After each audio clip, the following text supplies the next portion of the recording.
Hey believers, hey Israel, JD9's your word of truth. So in the last video I was talking about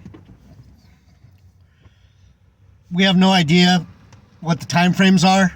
Time is irrelevant.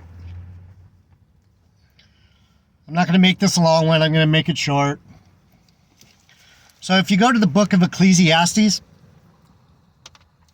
this is Jesus talking. This is Solomon. What does Solomon say? Everything's vanity. You can't God planned everything that you see. The way you are, the way you look, the way you talk, the way your feet are, your toenails, your hair. He knows exactly what he did. If you're a wicked fucking dumb shit, that's who you are. If you're a godly dumb shit, that's who you are. We're all a bunch of dummies. We know nothing. The best you can do is say, I'm a dumb shit, Lord, save me. Anyway, let me just read this. God made everything beautiful. So if you read through the book of Ecclesiastes, you'll see that everything is vanity. Everything is vanity. Everything's futile. You can't work your way into salvation. He's already either got you or he doesn't. Either you're once saved, always saved, or you're going to be on a thin line and you're going to get in, but you're not going to be in a very good place. Hell is right here. There's no place you're going to burn forever. You're either in the spirit or you're in the body, in the flesh. There's only two places to be. And if you ask me, this is hell, because being in the body is hell. That's why it's futile. That's why it's shitty. God made everything beautiful. I'm at the pharmacy, so don't mind the car noise. God makes everything beautiful. He has made everything beautiful in His time. In His time. He has made everything beautiful in His time. Also, He has set the world in their heart so that no man can find out the work that God makes from the beginning to the end. This is Jesus telling you, my Father set this up. I came in the flesh to check it out. He made me the wisest man in the world. I'm telling you the truth. That's what Solomon's saying. I'm telling you, motherfuckers, listen. There's no man that can find out the work that God makes from the beginning to the end. We don't know. You're lucky if He gives you, if He's a friend to you and He talks to you and you're Israel. Otherwise, you got to just hope and pray and hope for things not seen and put it in your heart that He has you. It's all about belief. Let me continue. Verse 12, Ecclesiastes 3. I know that there is no good in them, but for a man to rejoice and to do good in his life. What's that mean?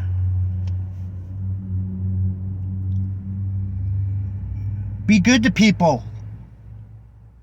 Be good to each other. Be the best you can be. Some of us are very close to our family. Some aren't that close to our family. Some are very close to their friends. Some are not that close to their friends. Sometimes, just before he goes into this, he's saying there's a time to cast stones away. There's a time to gather stones. There's a time to get loose. There's a time to keep tight. There's a time to rend. There's a time to sow. You're going to do everything. You're going to be good, you're going to be bad, you're going to be fast, you're going to be slow, you're going to be big, you're going to be small, you're going to be long, you're going to be short, you're going to be... How does that happen? Because you keep coming back over and over again. He puts you through all the tests. Listen. Man, no one wants to know the Bible. I just want a hard potso out of here. I'm going to do good works and I'm going to repent to be saved. Fucking sophomoric, retarded, low-level thinking, people. Verse 13, and also that every man should eat and drink and enjoy the good of all his labor. It is the gift of God.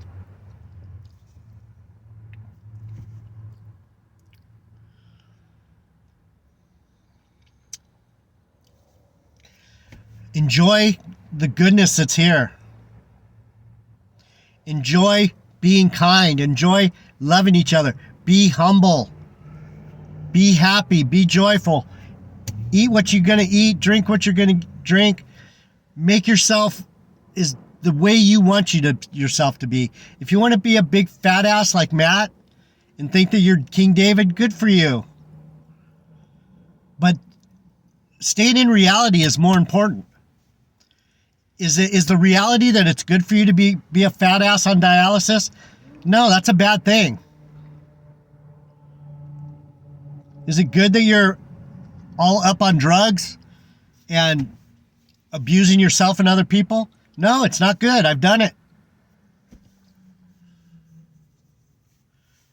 It can be enjoyable to a certain extent, but what does it do to you in the long run? I'm just saying. Verse 14, I know that whatsoever God does, it shall be forever. Nothing can be put to it, nor anything taken away from it. That's what I've been trying to explain to you people. He did it, not you. You can't work your way into heaven. You can't save yourself. He already has a plan for you. And the plan is it's going to be good whether it feels bad or not. You got to believe that whatever he does, no matter how shitty it is, it's for your own good. Matt has to go to dialysis. Matt ate too much. I hope he enjoyed all that shrimp and all that bacon. If he really, really enjoys it, then it's worth it to him. I can't tell him what, you know what I'm saying? I would never do that. He took that shrimp and shit away from me because it's dirty for me. I can't eat it anymore. It makes me sick. It makes me break out. Bacon, I don't do it anymore. I don't want it. I want it, but I don't do it anyway because I don't feel good after I eat it. The Lord makes me sick when I eat too much pork. Anyway, I know that whatsoever God does, it shall be forever. Nothing can be put to it, nor anything taken away from it. That means you can't do any works. God's going to do with you what he's going to do. You're in his hands. That's what Christianity is, so fucking prideful and stupid and ridiculous. Oh no, I'm going to go see Pastor Porkchop and he's going to put his hands on me and anoint me and I'm going to be a Christian Harpazo Trinity believer and I'm going to be able to walk my way right into heaven. I'm heading for the stairway to heaven. Bullshit. That's in your mind. I know that whatsoever God does, it shall be forever. Nothing can be put to it, nor anything taken from it. And God does it. That men should fear before him.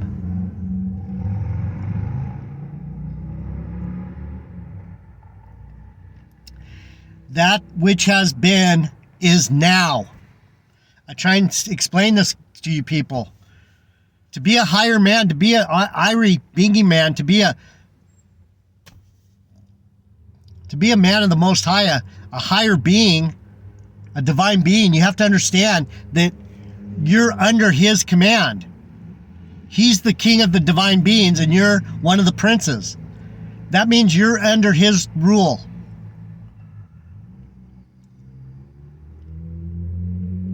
You don't feel fucked up here? You don't feel fucked up here. That's hard to believe. That which has been is now, and that which is to be has already been. So I've been trying to tell you people. It's already happened. Over and over and over again, and you keep coming back. What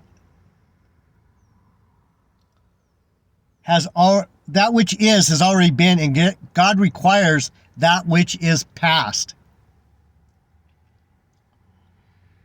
What's he mean? What is Solomon telling you? You're required to deal with what you did in your past lives.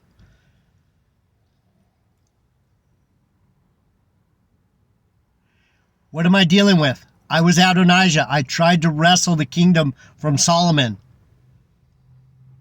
This is probably after he put me to death. He's like, fuck, what a trip. I had to kill my own brother. It's all futility. My brother's going to be back. What am I going to do about that? How am I going to make this work out? Adonijah's going to be back. How am I going to make it good? By making me who I am. Someone with wisdom. He's like, I got to make my brother smart. I've got to make him wise. And so here I am, telling you guys the truth, and it's only us. It's the fucking weirdest thing I ever... It's been this way for me, though. I've always spoke and no one heard. So I'm speaking again. I'm out.